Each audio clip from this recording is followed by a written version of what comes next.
memang ada sebuah keinginan untuk terjun di dunia organisasi, karena memang saya anggap dunia organisasi ini adalah sebuah tantangan ya, bagaimana di sini kita bisa ketemu orang, bisa menjejaring relasi, kemudian kita bisa melatih kepemimpinan. Nah, kita berharap semakin banyak lagi yang bergabung, ada public figure, ada artis ya, semua entertainment, dokter, ada pengusaha. Kita berharap ini menjadi rumah besar kita bersama, anak-anak muda. Nah, karena ini kan kita juga menuju untuk perpindahan ibu kota nih Mas ke Kalimantan Timur ya.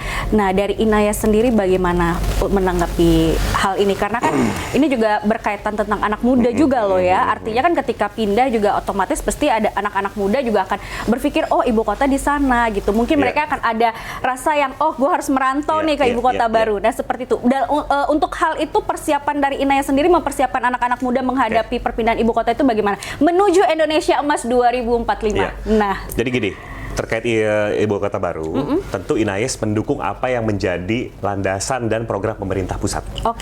Jadi apa yang menjadi program Pak Jokowi hari ini kita akan dukung.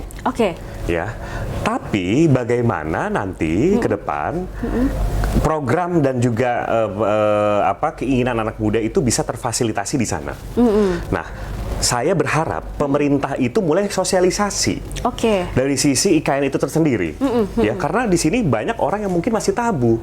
IKN ini mungkin masih gelap ya, masih hutan atau masih kosong gitu ya, dan juga, aduh nanti aku jauh dari keluarga. Apa mungkin bisa lebih diedukasi lagi di sana, ada fasilitas apa ya, terus ada hiburan apa, kemudian juga nanti di situ juga ada ruang-ruang anak muda semakin terbuka besar.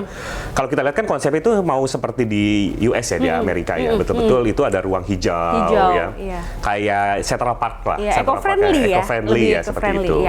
Nah tentu ini akan mendukung kok, ya akan mendukung apapun yang menjadi keputusan pemerintah pusat hari ini terkait IKN, Inayes jajaran solid akan mendukung.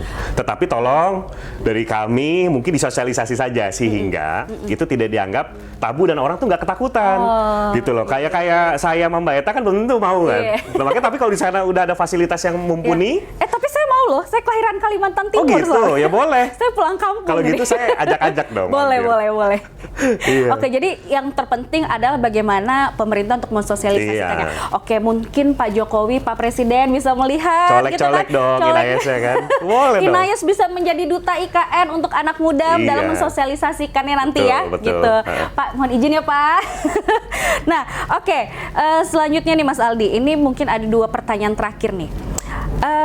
Setelah semua yang udah dicapai nih, apakah ada target lainnya termasuk usaha sudah mapan, sukses gitu kan, bisa menjadi motivasi untuk sobat dan inspirasi untuk sobat Times. Lalu organisasi kepemudaan Inayes sudah berdiri. Nah, ada target lain nggak yang sedang dikejar? Misalkan nih, oh ya aku the next-nya mau jadi calon legislatif nih di DPR RI gitu. Atau mungkin mau jadi gubernur, wali kota, atau bupati, gimana nih Mas Aldi? Nanti banyak yang nangkep nih. Oh gitu? Secara langsung nih, nanti di screenshot nih. Di screenshot ya? Oke, tolong, mohon. Mbak, saya belum kepikiran, sumpah. Kalau masalah itu, ya Mbak Eta tahu ya. Ini kursi Inayes 10 bulan aja lumayan effortnya ya. Luar biasa. Tentu tapi bukan saya sendiri, teman-teman di belakang ini juga luar biasa ya. 10 bidang itu solid dalam arti bagaimana Inayes ini harus berjalan. Dan kita yakin optimis Inayes ini akan menjadi rumah besar dan organisasi terbesar. Ya, mungkin untuk beberapa tahun yang mendatang. Saya optimis. Nah, tentu ini harus butuh effort yang besar, pemikiran yang besar. Kalau untuk capaian-capaian setelah itu, ini aja belum selesai, ya kan?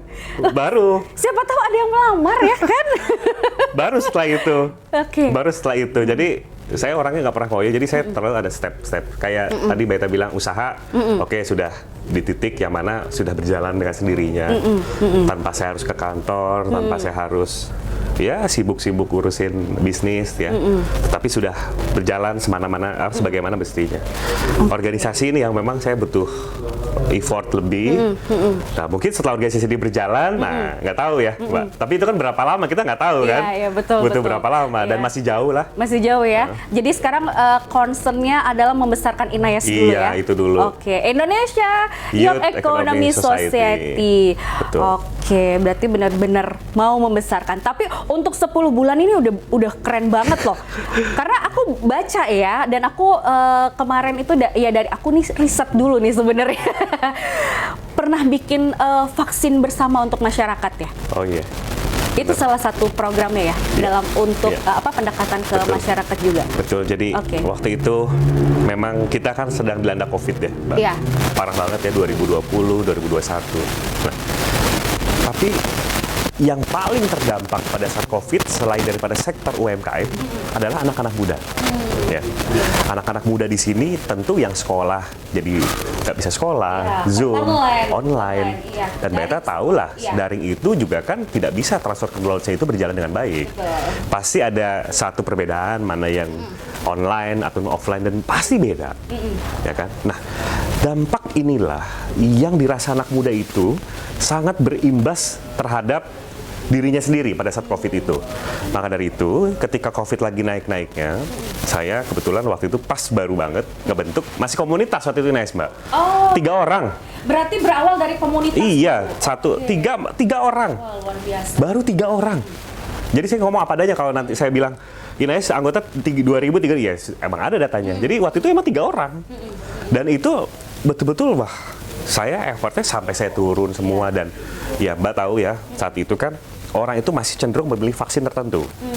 Tapi saya bilang, Anda ketika berbicara vaksin, ini bukan dalam rangka kita ini berdagang. Karena vaksin itu sejatinya bukan didagangkan, bukan diperjualbelikan. Pemerintah itu memberikan untuk kita terima dan kemudian kita vaksin. Nah, jadi ketika berbicara vaksin apa yang terbaik untuk kita, bukan bicara merek, tapi vaksin yang ada di depan mata, itulah vaksin terbaik sejatinya buat kita. Tapi kan menyampaikan itu ke masyarakat susah, ya kan? Di saat masyarakat juga ingin memilih vaksin tertentu, kemudian dari sisi kebutuhannya juga masyarakat dirasa belum perlu banget gitu ya.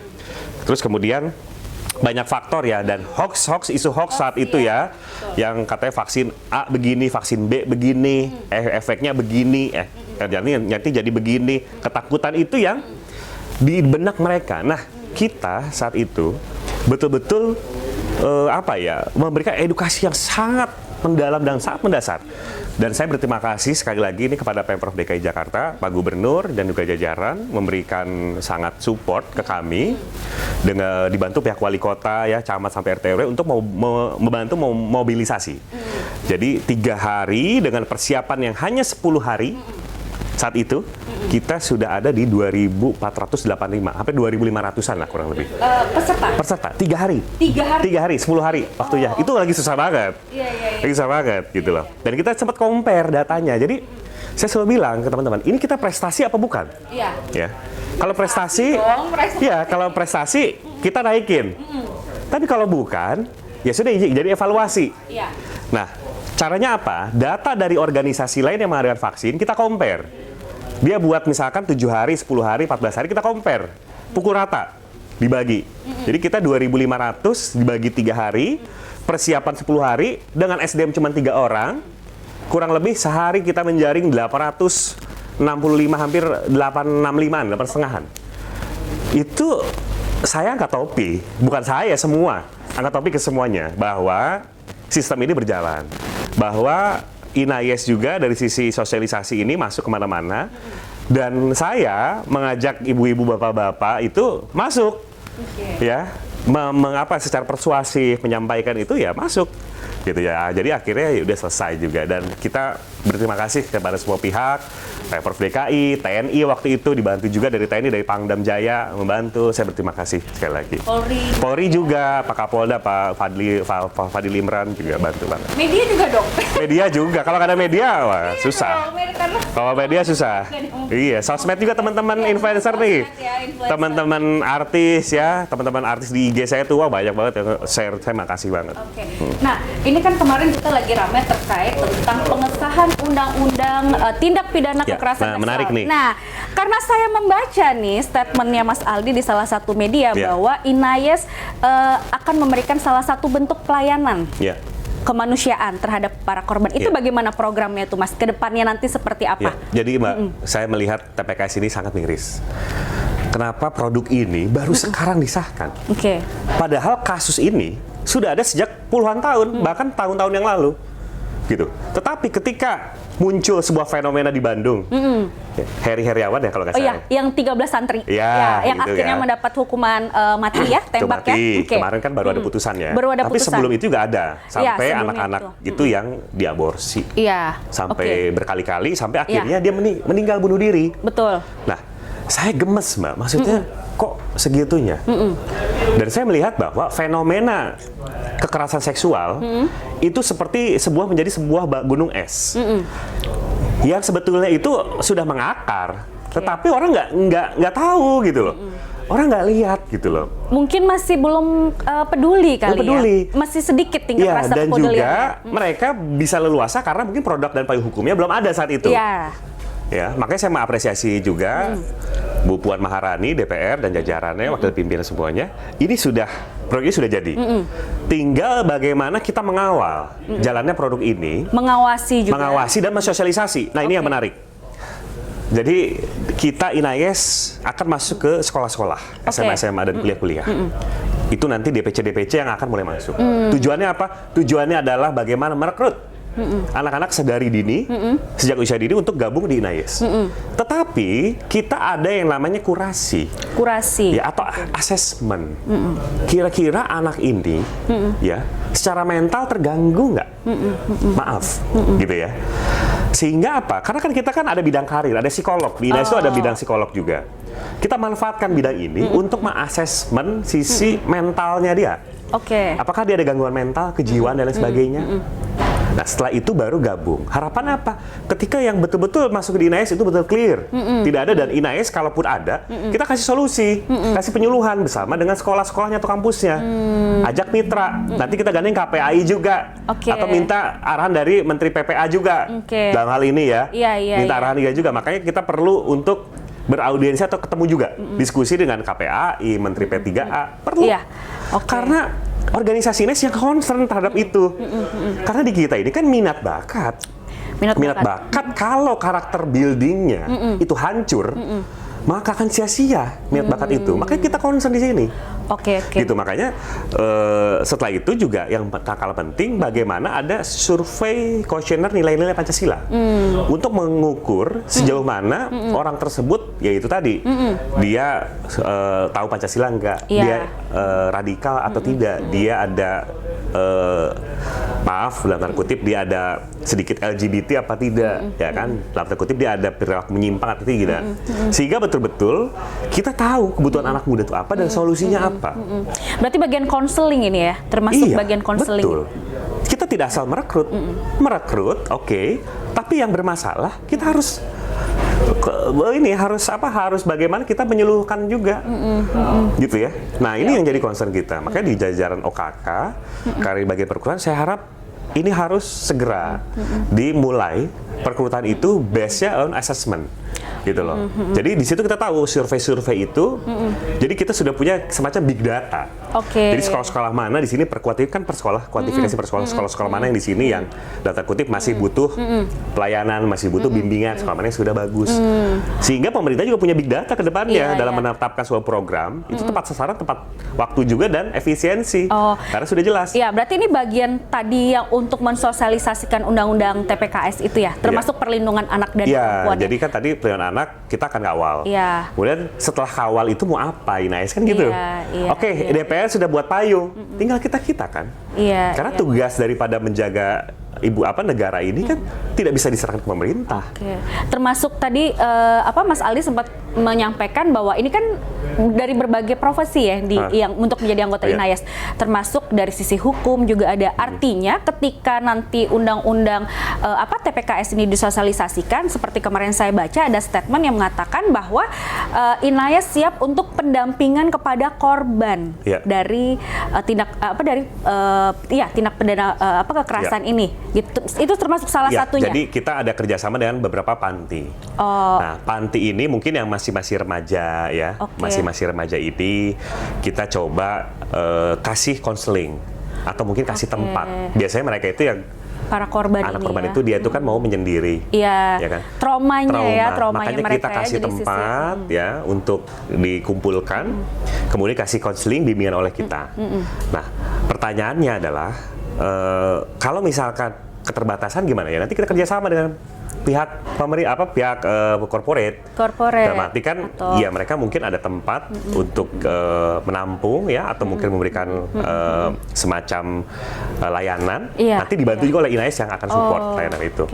Nah, keren banget loh Sobat Time. 10 bulan nih programnya ya di bidang kemanusiaan. Tadi udah sosialisasi vaksin, terus juga bentuk salah satu pelayanan ya, maksudnya pendampingan untuk para korban tadi. Salah satunya seperti itu. Nah, jadi kalian pasti nggak sabar dong mau gabung ke INAES nih. Dibantu dong, dibantu dia. Ayo, pasti ayo. dibantu dia. Kita ada kalanya santai, ada kalanya kita serius.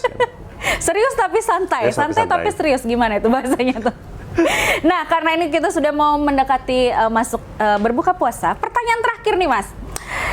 Setelah usaha mapan, lalu INAES juga akan stabil nantinya ya, karena kan ini juga baru setahun ya, Mas, mau menjelang setahun, mohon maaf, ya kan 10 bulan mau setahun kan ya.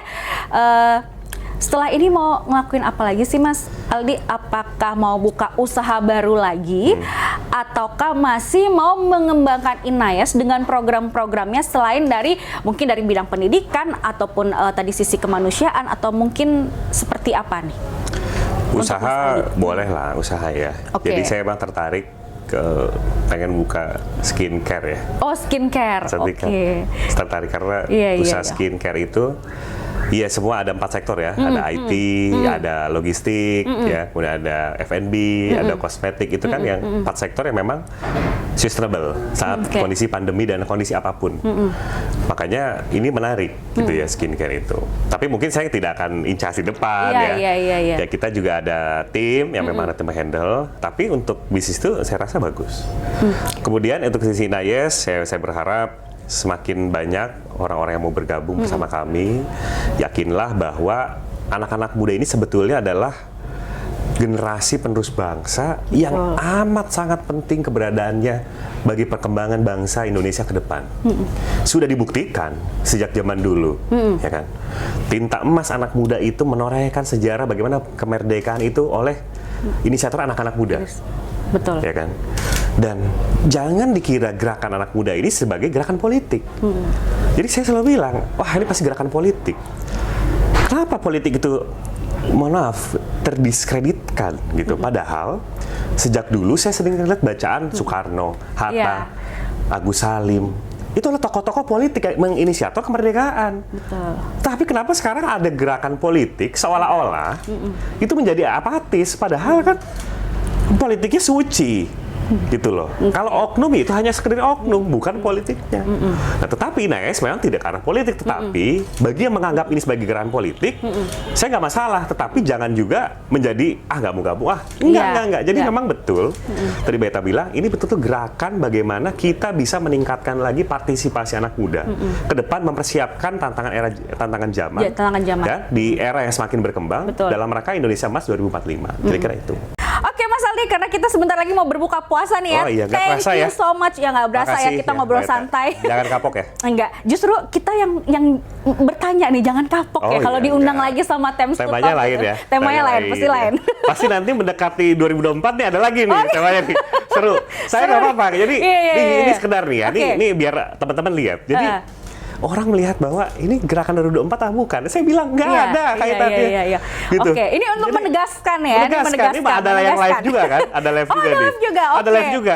Ini nggak ada teman-teman. Jadi ini pasti ada yang lihat-lihat juga dari beberapa instansi mana yang lihat juga nih. Dia nggak ada. Kita bermitra lah semuanya. Kita semua bermitra. INAES sendiri pokoknya sesuai visi misi, fokus untuk pengembangan minat dan bakat anak-anak muda ya. Pokoknya targetnya adalah menuju Indonesia Emas 2045 gitu. Oke, kalau begitu Sobat Times, thank you so much sudah menyaksikan kami di sini, dan jangan lupa untuk like, subscribe, and comment juga, dan juga share ya, tentunya share ke teman-teman kalian Times to Talk. jangan lupa ya follow IG-nya, subscribe YouTube-nya, dan juga jangan lupa nih kalau kalian yang mau tahu nih tentang Inayes, bisa juga untuk follow Instagram-nya di mana Mas Aldi? @dppinayes.id atau Facebooknya di DPP Inayes. Oke, nah yang mau tahu lebih dekat tentang Ketua Umum Inayes atau Indonesia Youth Economic Society, bisa follow dan Instagram @aldiprasetyo.adp. Oke, jangan lupa ya. Jangan lupa dan jangan lupa. Ini aku ingetin lagi nih biar makin di up nih. Oke, kalau begitu saya undur diri. Saya dengan Margareta Putri dan Saya Aldi Prasetyo. sampai jumpa di episode Tan Sukses berikutnya. Bye-bye.